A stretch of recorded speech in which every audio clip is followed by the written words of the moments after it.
Well, hello. Hopefully you're having a great July and ready to jump in and have a productive August. I know my kids are certainly looking forward to the return of school. Well, maybe not so much. Hopefully you enjoyed the market report.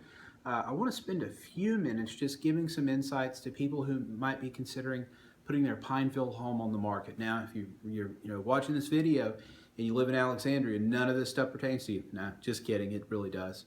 The first bit of advice. Price right from the start.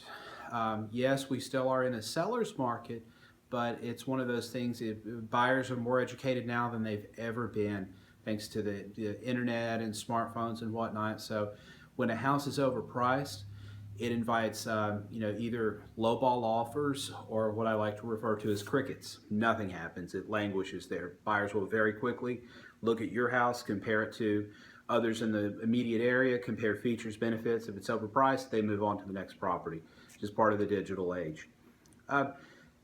Along those lines, pay attention to the curb appeal. So in other words, these buyers are gonna find your house online, probably on their phone. They're gonna drive by the neighborhood. If your house looks good from the outside, clean, it doesn't have to look like the botanical gardens, but just clean, crisp, people will then typically call their realtor or my name on the sign either way, and then make an appointment. Let's back up a minute. If they turn down your street and yours looks like Fred Sanford or the Beverly Hillbillies, I'm dating myself with those examples, but you get the drift. A lot of times they'll just cross your name off the list or your house off the list and move on. So spend a little time, even if you have to hire a professional and spend $150, $200 that first time to make it look really good. Go ahead and do it. It'll be money well invested. As far as the house itself, the condition, I tell sellers all the time, fix what is broken and replace what is missing. Buyers all claim to have an imagination and be able to see into quote-unquote potential. Hardly any of them do in my experience. And so if they walk into a room and there's a broken light fixture or ceiling fan, that's a big no-no. Take the money, if it's broken, fix it. If it's missing, like a built-in appliance like a stove or a dishwasher, if there's just a gaping hole there, go ahead and replace it. Invest the money now. Leave for showings. I have sellers from time to time that will tell me, well, Doug, I've lived in this house 15 years. I know it better than anybody else in the whole world. So what I'm going to do is I'm going to stay at home and give them a guided tour. Okay.